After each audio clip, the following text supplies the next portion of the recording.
Hey guys, so in this video we're gonna talk about a geometric sequence now, which it's very simple, very simple. Here, remember for arithmetic sequence, what's happening? We are adding by a constant term to get the next, term. We add, we are adding the same term or the constant term, as we say, constant difference, right? In order for us to get the next value. But for geometric, we are not adding. Ah, damn. We are multiplying. Oh, that was powerful. So for geometric, we are multiplying by the same value, right? And how we find that r is using this formula here, but we're just gonna get to it now. We're gonna get to it. You see an example of this thing of each one give one. That's a perfect example of a geometric sequence, right? Each one give one. Let me make a bad example. Very bad example. It's very bad. No, but it's not realistic. It's not realistic. Yeah, it's not real. I'm aware it is. It is. Okay. I'll choose a slightly. Okay. I have. Say I have COVID. How about COVID? Okay, I have HIV. Ne? And I have HIV. Then all of a sudden, I give it to the next person. Right? Initially, it was only me. I was the only person who had it. Right? And yeah. And I want to apologize. Yeah. Just in case someone get offended. But just a perfect example. I have HIV. And then I'm the only person who have HIV. Then I give it to the next person. Right? Now there are two people. It doesn't matter how I gave it to them. But yeah, now there are two people. Right? Who have HIV in the world. And then these two people, they go on with their days. And then they happen to give their HIV to somebody else. So I give it to the other person, a different person, and they give it to another person. So now overall in the whole world, there are like 4 people. So remember, it started with just me, one person having HIV. Then later it was 2 people having HIV. But now it's 4 people. Because I gave someone, she gave someone. In total, there are 4 people, right?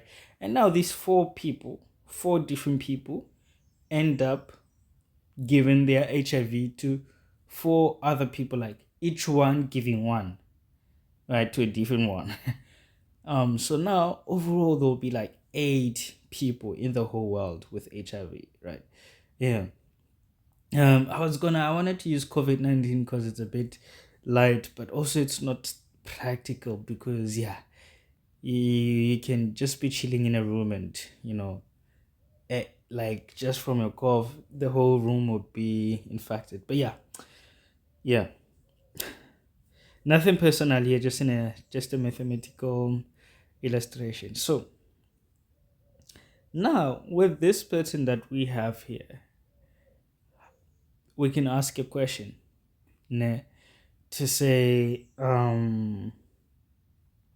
let me start with the basic questions, like what is it that we are doing in order for us to get the next term, right? You would say that, let me say for example, you try to find the differences, right? And it doesn't work here. The difference is 4, the difference is 2 and then 1, right? Then the difference here is 2 and 1, right? You see, so it doesn't really work. You will not have, the second difference is not a common difference, so that means it cannot be a quadratic, right? So yeah, so but you'd realize that term 2 is equals to 2 multiplied by term 1, right? Which is 2 multiplied by 1, which is 2, right? You'd also realize that term 3 is 2 times term 2, right? Which is 2 term is 2, which is 4.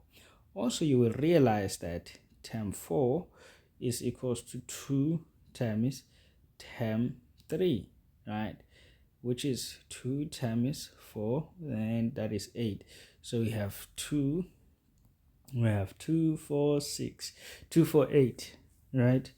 And what did we do to get the next term? We've always been multiplying the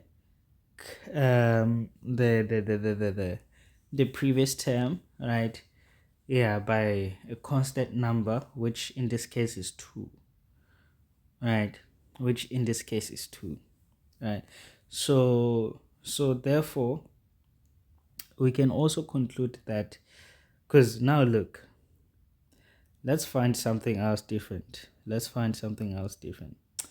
We are aware that we are multiplying by 2 to get the next term, right? That we are aware of. Now we want to find something. Give me T4 divided by T3, and I also want T3 divided by T2, and I also want T2 divided by T1, right? And let us see. T4, that is 8 divided by 2, that is 2. T3, 4 divided by 2, which is 2. And then here 2 divided by 1, which is 2. So we are also realizing we have 2, we have 2, we have 2. When we divide these consecutive terms by each other, right, only consecutive terms, we get what? The same number, right? The same number, which is 2 in our case.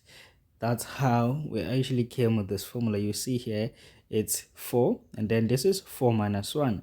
It's 3, and then 3 minus 1, which is 2. It's 2, and 2 minus 1, which is 1. All right, so the formula for the constant ratio, it's Tn divided by Tn minus 1. Right. So what we were actually saying is that we have term 1, right, whatever it is, and then to get the value 2, we multiply by a constant term, which is r, right? So we multiply by r. Ne? So now remember, this is term 1. So now to get term 3, we multiply term 1 by r, right? And we get term 3. So now this whole thing, it is term 3. We multiply term 3 by r to get term 4. And it goes damn. It goes on and on and on and on like that. Wow. So yeah, it goes on and on and on and on like that. So you'd even see, like, on the side when we multiply, so the first term is just a, which we can make it a to the power of a multiplied by r to the power of 0, right? Which anything to the power of 0 is 1. And then you have second term, it's ar, right? And then third term, ar squared. Ne? Fourth term, let me just say fourth term, third term, second term, first term. And I want you guys to also realize something. So, and then here, this is fourth term. It's ar to the power of 3. Therefore, the nth term, it's going to be a multiplied by r to the power of n minus 1. Because here it's always being n minus 1. Look at the exponents. But it's always been n minus 1. So that this ends up being a general rule or a general form that that does what? That helps us predict even numbers much bigger, because this is fine if you're just trying to find the next 3 terms, it is fine. But what if you want to find the value for term 100? It's going to be very exhausting. So you need a rule, right, that helps you to get there very easy, and this is the one. So let's try to use it. These are just the easiest examples. So first and first, you have a, you would say a equals to 5, and then r equals to tn over tn minus 1. So you say t3 over t2, which is what? 20 over 10, right, which is 2. Right, you can also test with t2 over t1, which is 10 over 5, which is 2. Right, and therefore you would say tn equals to a, which is 5, multiplied by r, which is 2 to the power of n minus 1. Then just like that, bro, you're done. Just like that, you are done. So let's see for the second one what we have. In the second one, so you know that a is half, right? And then to get r, you would say r is tn over tn minus 1, so that is 1 over 8 divided by 1 over 4, 1 over 8. I mean, you can just press this thing in a calculator if you want. Multiply by 4, and that is 4 over 8, which is 1 over 2. Right, let's give it a try with another value. T2 over t1, which is 1 over 4 divided by 1 over 2. That is 1 over 4 multiplied by 2, which is 2 over 4, which is 1 over 2. Right, and therefore tn is equals to a, which is 1 over 2, multiplied by r, which is also 1 over 2, right, to the power of n minus 1. You can also say this is 2 to the power of, or before you get to that, you have the same basis, 1 over 2, right? So you then say 1 over 2, then you add your exponent plus 1, right? And therefore you have 1 over 2, right, to the power of n, right? And then you can just say it's 2 to the power of negative n, right, once you are done. So this is just the geometric geometric sequences and what it is all about. Cool. Also, I'm very happy that I did see it this time. We have this thing called a geometric mean, right? So a geometric mean, right, simply it's a number. If we're trying to find a geometric mean between two numbers, right, we are basically trying to find a number between those two numbers that makes you have a geometric pattern. Yeah, so I will start with the first term we had. It was 5, then we had 10, then we had 20. So say we don't know the value 10, right, and we want us to have a geometric, we want a value x which will make this pattern to be a geometric sequence. So how you do it, you know that 20 divided by x, it must be equal to what? It must be equals to x divided by 5.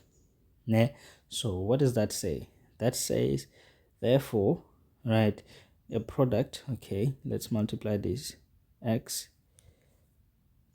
squared via cross multiplication, and then here you have 20 multiplied by 5. Allow me to keep it like this, right?